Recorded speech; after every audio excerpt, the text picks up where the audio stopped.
NEET UG की तैयारी कर रहा हूँ मैं।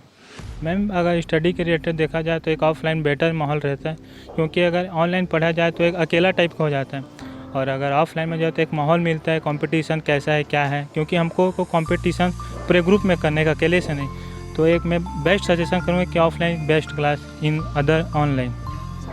और आपको कौन से सब्जेक्ट्स ज़्यादा पसंद है? अगर ओवरऑल देखा जाए तो नीट के हिसाब से तीनों सब्जेक्ट को मैनेज करके करना चाहिए, लेकिन बेस्ट है तो सभी बेस्ट है अगर देखा जाए तो एक प्रकार से। अच्छा, आपको कौन सा सब्जेक्ट ज़्यादा अच्छा लगता है या कौन सा बोरिंग लगता है? मेरे को फिजिक्स अच्छा लगता है और बायो थोड़ा बोरिंग लगता है। यहाँ पे आरएक्स एकेडमी के बारे में आप क्या बोलना चाहेंगे? कैसा कुछ यहाँ पे टीचिंग है? कौन से सर यहाँ अच्छा पढ़ाते हैं? यहाँ मनीष सर पढ़ाते हैं और बहुत अच्छे से पढ़ाते हैं, और कुछ 10 साल का एक्सपीरियंस है उनका। तो आगे क्या होने वाला है, अभी कौन सा चैप्टर में कौन कितना क्वेश्चन आएगा, सब बहुत अच्छे से बताते हैं सर।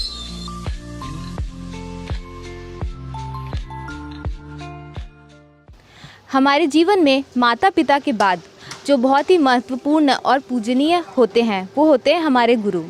तो आज गूंज लाइफ के मार्गदर्शन के सेगमेंट में हम एक ऐसे ही गुरु के पास आए हैं जिनका नाम है डॉक्टर मनीष सर, जिन्होंने न जाने कितने बच्चों को मार्गदर्शन दिया है, साथ ही उन्हें अपने सपने पूरे करने के लिए मदद की है। तो आज हम आए हैं the group of doctors RX academy में, सेक्टर 10 में। तो आइए जानते हैं मनीष सर से कि उन्होंने कैसे इतने सालों से इतने सब बच्चों को मदद की है अपने सपनों को पूरा करने में, और उनकी लाइफ का क्या एम है और क्या स्ट्रेटजी वो अपनाते हैं।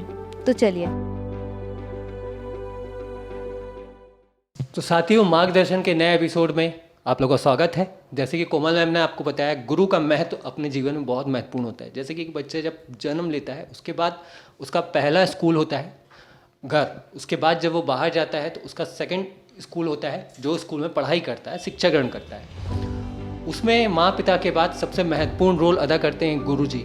जैसे हमारे हिंदू शास्त्रों में बताया जाता है द्रोणाचार्य का जैसा रोल है, उसी प्रकार से गुरु जी का रोल होता है। तो ऐसे ही एक द्रोणाचार्य गुरु हैं जिनके पास हम आए हैं, जो बहुत सारे बच्चों को एकलव्य के रूप में तैयार कर रहे हैं। डॉक्टर मनीष सर जो MBBS हैं और साथ में एम्स में डॉक्टर भी रहे हैं, और काफ़ी दिन से अब उनका सानिध्य बच्चों को मिल रहा है, जो वो बच्चे माँ को मार्गदर्शन वो दे रहे हैं। तो सर के जीवन के जो महत्वपूर्ण पड़ाव है, जो पढ़े हैं बड़े हुए हैं, किस तरीके से वो डॉक्टर बने, क्या वो डॉक्टर बनना चाहते थे या कोचिंग भी करना चाहते थे, क्या था उनका रोल, तो आइए उनसे पूछते हैं। सर आपका बहुत बहुत शुक्र गूंज लाइव न्यूज़ में।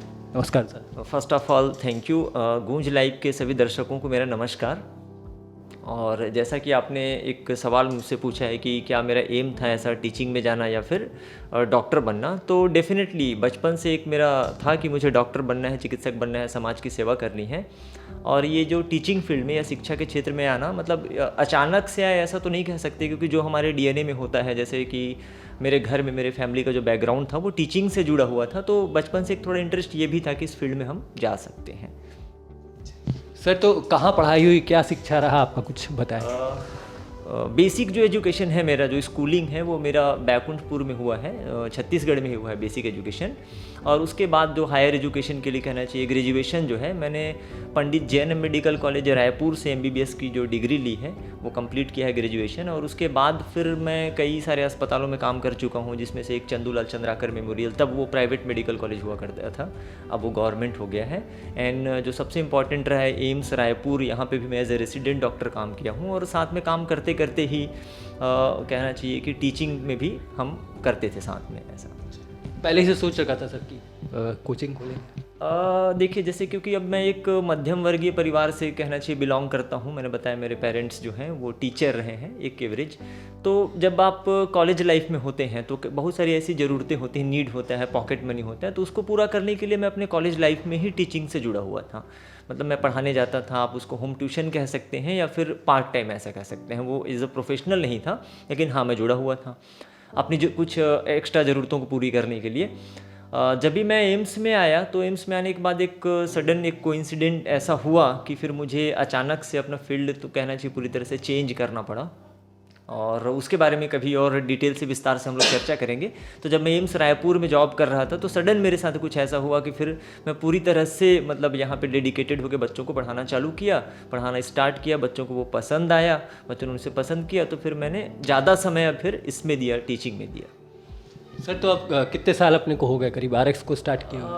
RX एकेडमी 2015 से मैं यहाँ पे हूँ। 2015 में अगस्त में हमने चालू किया था और तकरीबन 20-22 बच्चे थे पहले बैच में मेरे, और ये अच्छा रहा कि पहले ही बैच से 6 बच्चों का सिलेक्शन हुआ। तो इसी कारण से फिर बच्चों का एक कहना चाहिए विश्वास बढ़ गया, है ना। जब से मैंने चालू किया है तो पीछे मुड़कर नहीं देखा है, बच्चों की संख्या और जो सिलेक्शन का जो संख्या है, जो एक्चुअल रेशियो है, वो बढ़ता ही रहा है। तो 2015 से कंटिन्यूस हम यहाँ पे काम कर रहे हैं, बच्चों को पढ़ा रहे हैं 2015 से। सर तो जैसे एक कोचिंग आप चला रहे हैं और काफ़ी टाइम से रन हो रहा है, करीब करीब 7 साल 8 साल हो गए, तो उसमें सबसे महत्वपूर्ण पड़ाव आपको एक टीचर के रूप में क्या लगता है कि बच्चों को किस तरीके से किसी कंपटीशन, एकेडमिक एग्ज़ाम दूसरे तरीके से होता है, हमारे यहाँ शिक्षा का सिस्टम बहुत अलग है, लेकिन जब हम एकेडमिक के अलावा जब कंपटीशन बच्चे फाइट करते हैं तो बहुत अलग उनका व्यू उनका तैयार करना पड़ता है एक टीचर को, तो उस पर आप क्या कुछ कहना चाहते हैं? अब देखिए स्टूडेंट्स जो हैं, जैसा आप बोल रहे हैं, तो ये स्टूडेंट पर भी निर्भर करता है।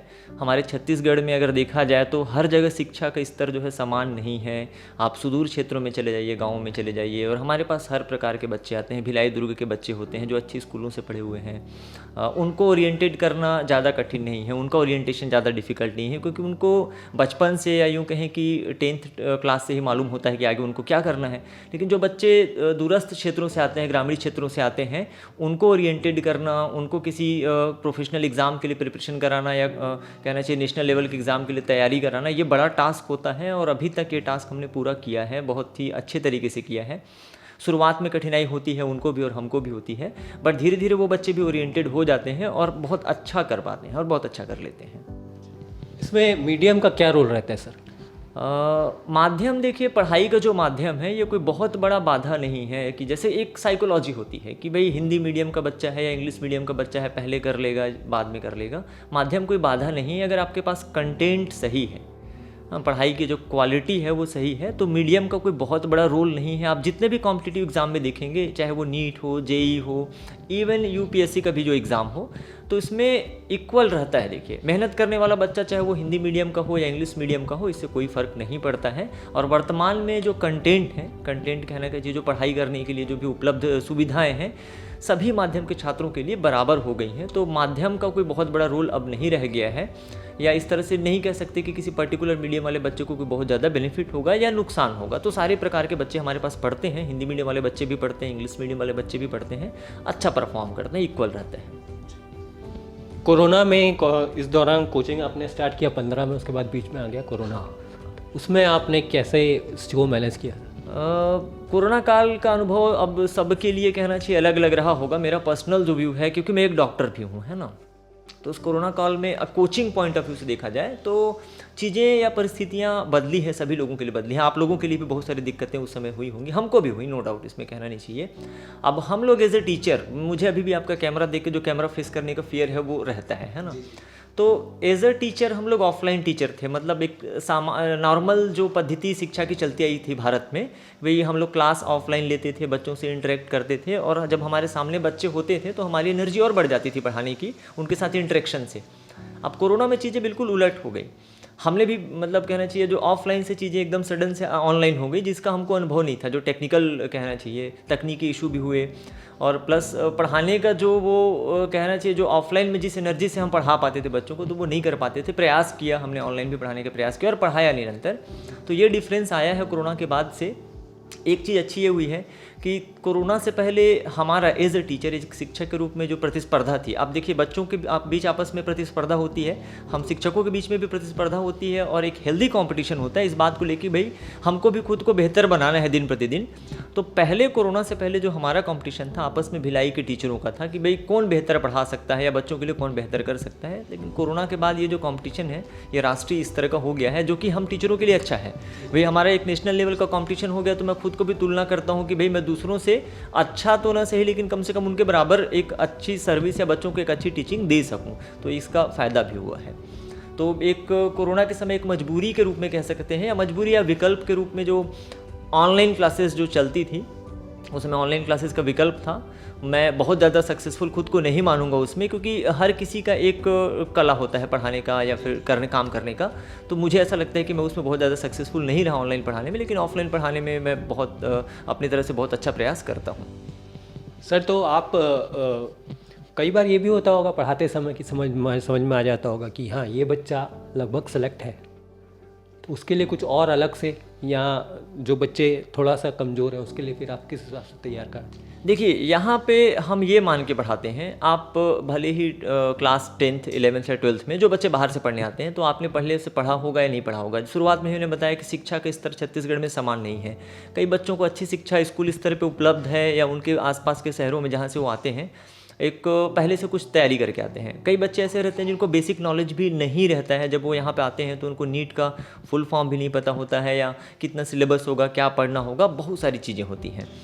तो ये चीज़ें भी नहीं पता होती। तो हम लोग या मेरे साथी जो यहाँ पे पढ़ाते हैं, तो हम लोग बहुत बेसिक से ही पढ़ाते हैं।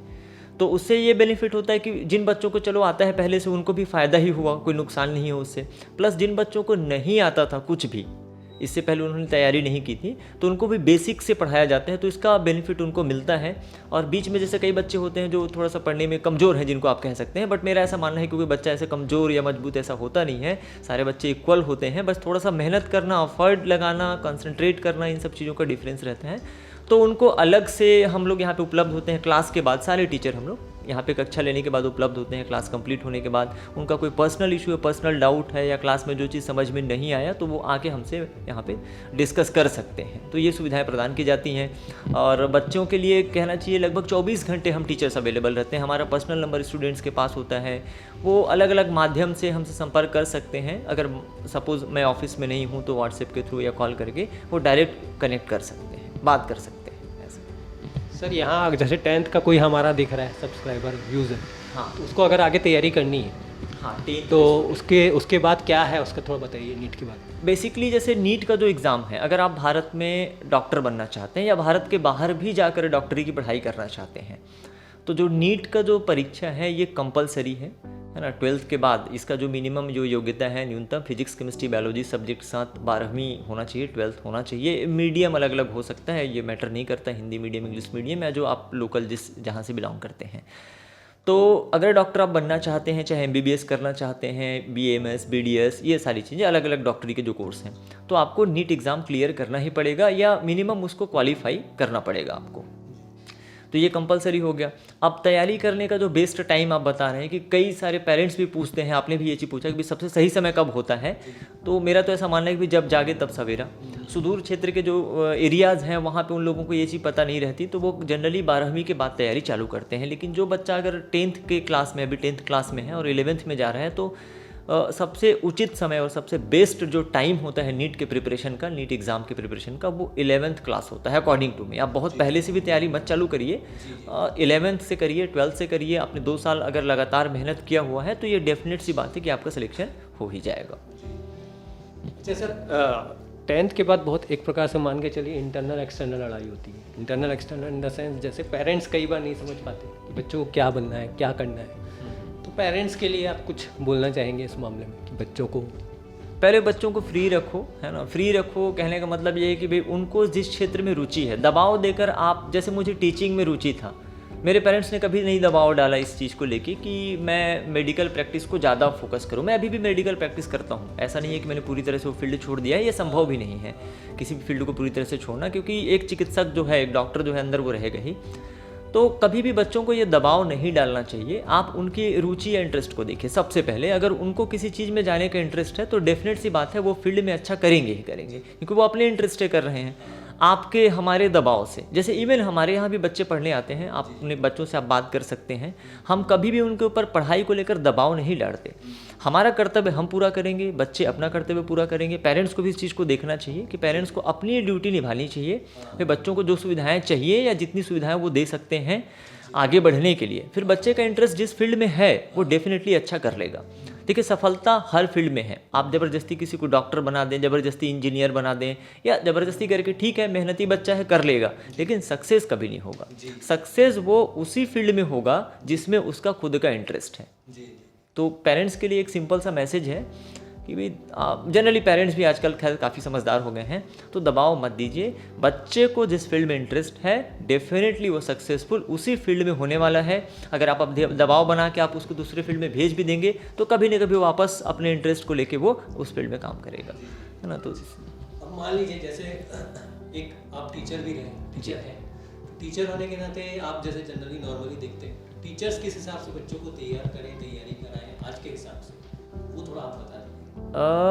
अब देखिए हर बच्चा अपने आप में यूनिक है, यूनिक है। हर बच्चे की ज़रूरत समझ का जो स्तर होता है अलग होता है, तो ये बच्चों पर भी निर्भर करता है। जैसे आप सबको एक समान दवाई नहीं दे सकते, अलग अलग प्रकार के बीमार व्यक्ति आते हैं मेरे पास, तो सबको मैं एक दवाई से ठीक नहीं कर सकता, प्लस सबका डोज भी एक जैसा नहीं हो सकता। तो जैसे स्टूडेंट होते हैं हम उनसे बात करते हैं। मैंने कहा देखिए हमारा कोई बहुत बड़ा कोचिंग इंस्टीट्यूट नहीं है, सीमित बच्चे हमारे पास पढ़ते हैं और हमारा 1-to-1 इंटरेक्शन रहता है।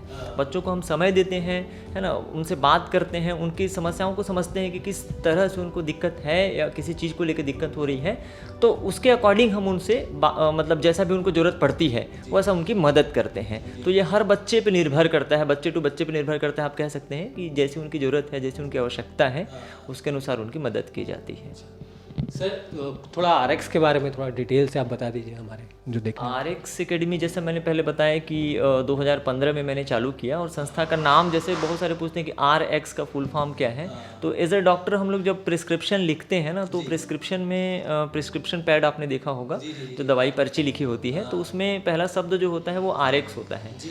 तो जब मैं कोचिंग खोल रहा था तो मुझे नाम नहीं सूझ रहा था कि क्या नाम रखना चाहिए, क्योंकि पढ़ाना मेरा उद्देश्य था, नाम से मुझे कोई फ़र्क नहीं पड़ता था। तो एम्स में था उस समय में, है ना, तो प्रिस्क्रिप्शन पैड पे ही मैंने देखा RX, और उसका मतलब होता है इन्हें लीजिए।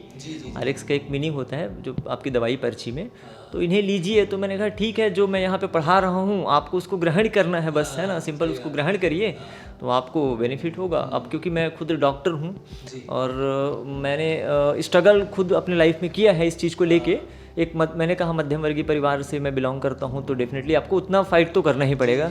तो बच्चों से मैं बहुत जल्दी कनेक्ट हो जाता हूँ, क्योंकि जिस लाइफ को अभी वो जी रहे हैं, है ना, तो उस लाइफ को ही जी कर मैं यहाँ पर मतलब जैसे ड्रॉप लेके तैयारी करना या 11th-12th के समय प्रिपरेशन करना और उसके बाद फिर सेलेक्ट होना, फिर आगे मेडिकल कॉलेज में पढ़ना, तो बच्चे जल्दी कनेक्ट हो जाते हैं। और अपने लाइफ से ही प्रेरित होकर मैंने कोचिंग इंस्टीट्यूट का नाम भी RX एकेडमी ऐसा रखा हुआ है। ठीक है।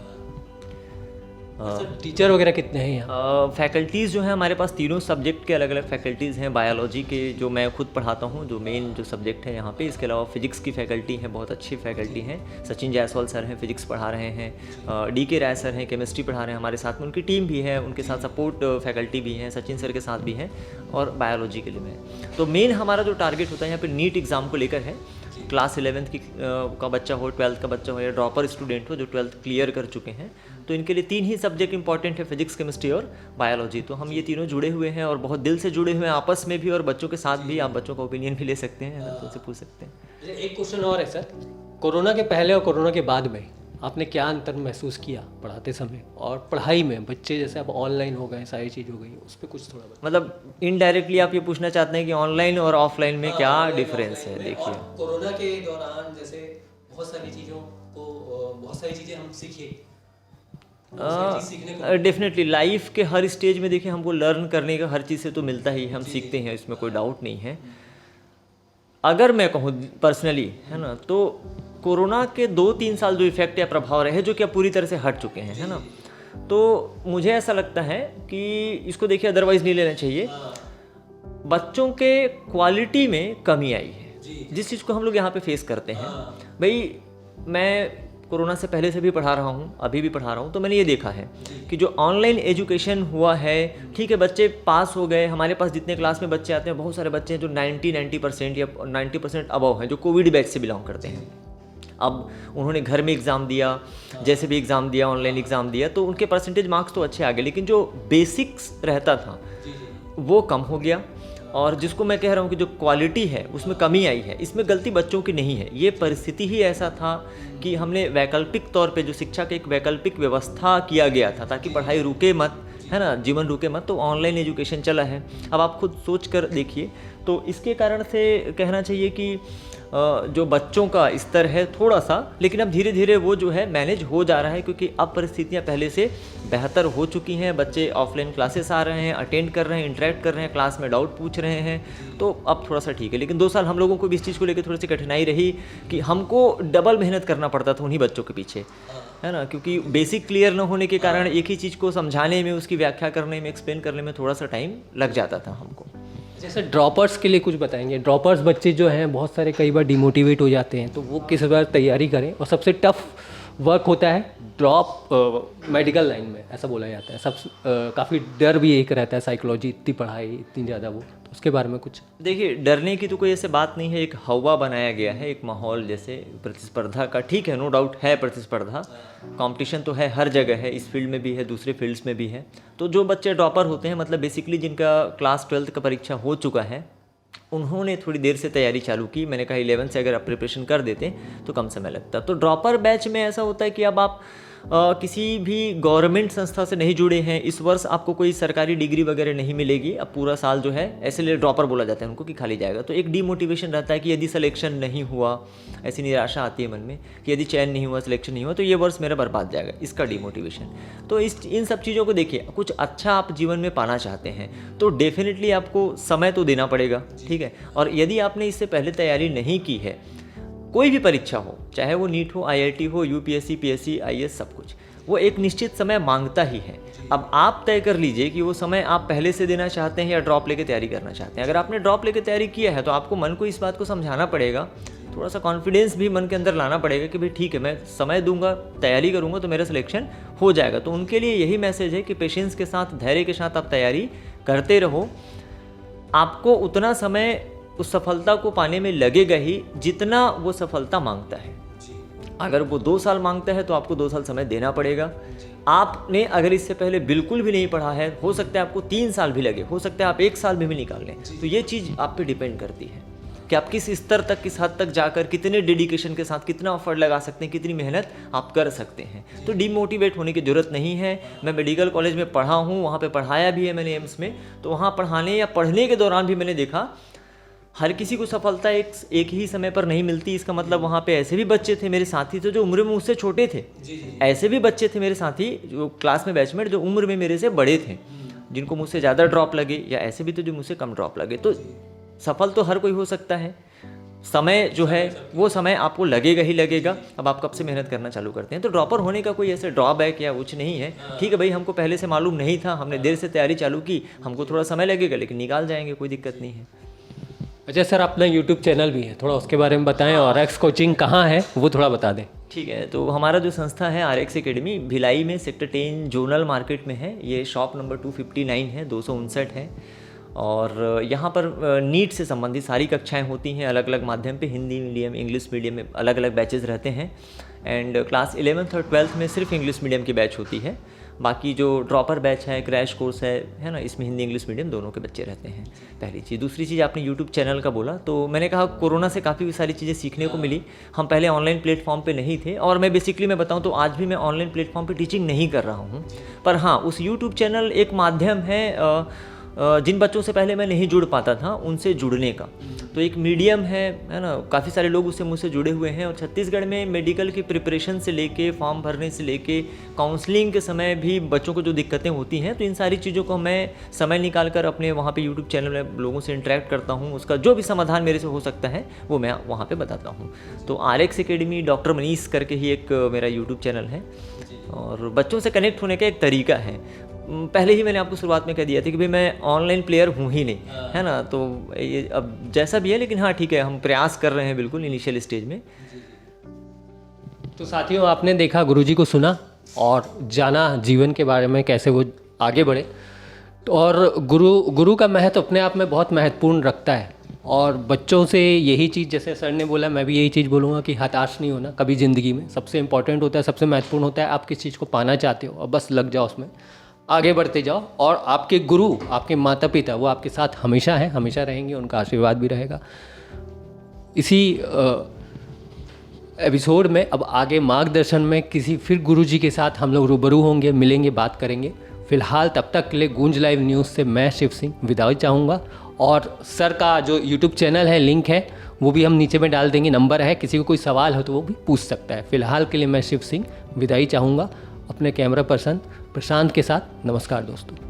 और यहाँ से मतलब प्लस पॉइंट ये है कि बायो में जैसे मनीष सर पढ़ा रहे हैं तो डायग्राम को एक्सप्लेन करके बताते हैं। जैसे बायो में तो मेन डायग्राम ही है, तो डायग्राम को बहुत अच्छे से एक्सप्लेन करके पढ़ाते हैं। दूसरा प्लस पॉइंट ये है कि कोई भी सब्जेक्ट हमें बोरिंग इसलिए लगता है कि टीचर भी मतलब थोड़ा सा इंटरटेनमेंट नहीं कर पाते, और मतलब पढ़ाने का तरीका भी बहुत मैटर करता है।